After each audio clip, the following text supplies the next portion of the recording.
Hey everyone, and welcome back to House of Seekers. We're jumping right into episode 2 today. And, well, let's just say it's a topic that's been on a lot of people's minds lately, the possibility of a dollar devaluation. Yeah, it's certainly been making headlines, and it's something that could have some pretty big implications for all of us, not just, the Wall Street types. Exactly. And to get a handle on this, we've been looking at some analysis, and, well, it paints a pretty stark picture. Basically, it suggests the U.S. is facing, like, a massive debt crisis. We're talking $35.8 trillion. Trillion with a T. With a T.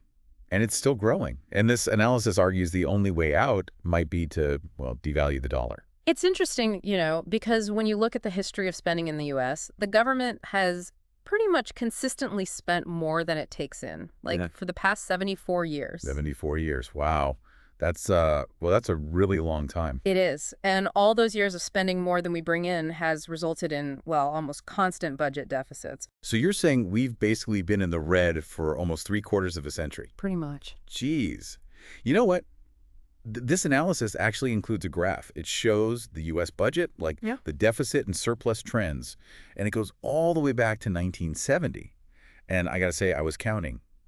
And there are only 4 years on that entire graph where we actually had a surplus. Yeah, it's a little sobering when you see it laid out like that. And what's even more worrisome is that since 2008, with the financial crisis, and then more recently with COVID, those deficits have just, well, exploded. Okay, so I'm trying to follow the logic here. If we're constantly in the hole, spending more than we have, why don't we just, tighten our belts, balance the budget? That seems like the obvious solution, right? It does.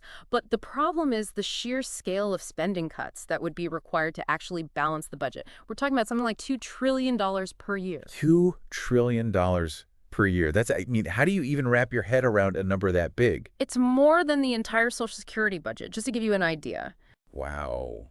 Okay, so, yeah, I can see why that's not exactly a popular idea. You think? Can you imagine the political fallout if anyone even suggested cutting, say, Social Security benefits? Yeah, I don't think any politician would survive that. Yeah. Okay, but here's something I found really interesting. This analysis asks us to imagine, a thought experiment.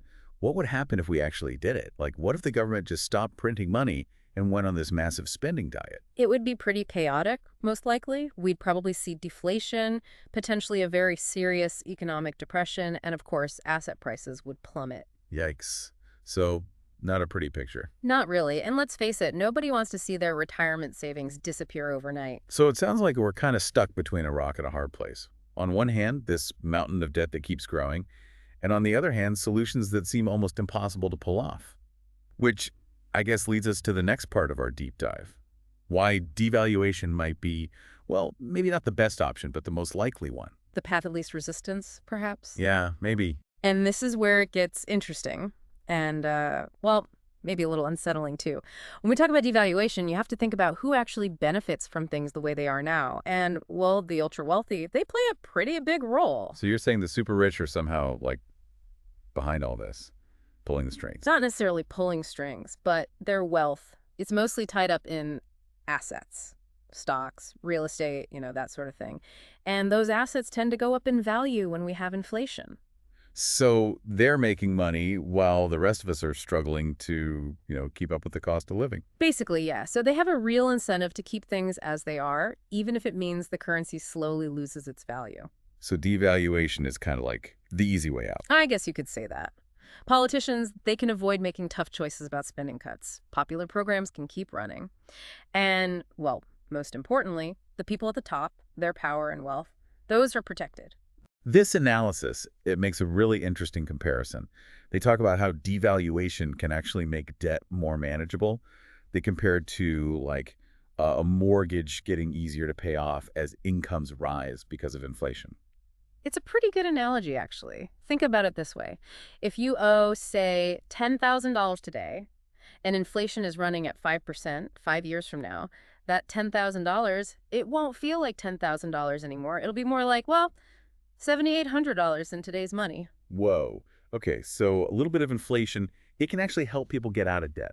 That's Right. kind of a mind-blowing concept. It can, in a way. And of course, the government, they benefit too, Yeah. because their tax revenue, that goes up with inflation as well. And we actually have evidence of this happening right now. Yeah. The analysis points out that the wealth of billionaires in the U.S., Yeah. it just exploded during the pandemic. Yeah. And that was when, well, let's just say the government was printing a lot of money. Yeah, that's a pretty compelling point. It seems like inflation, at least for a while, it can really benefit the wealthy, maybe more than anyone else.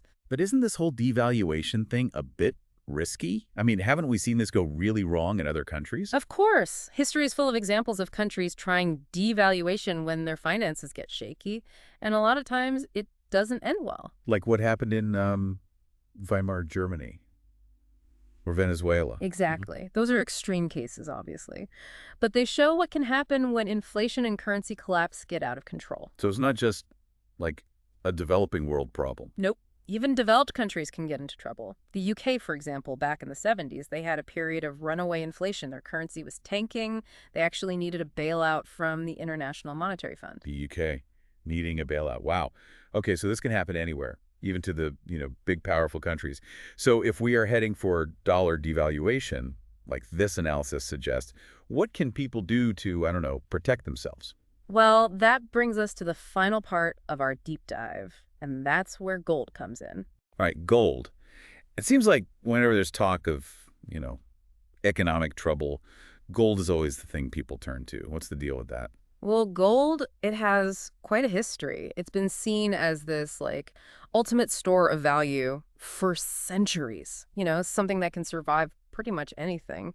Even when currencies start to go bad, gold usually holds its value. This analysis, they actually call gold real money as opposed to fiat currency. I'm not sure I totally get that. What's the difference there? Okay, so think about it this way.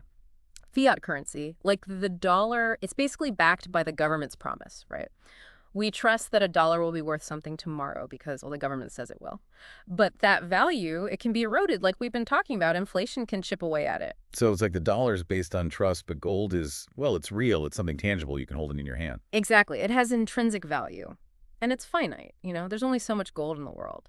That scarcity, it's part of what gives it value. Plus, it's not controlled by politicians or central banks. Okay, so if I had a gold coin from like 100 years ago, it would still be worth something today.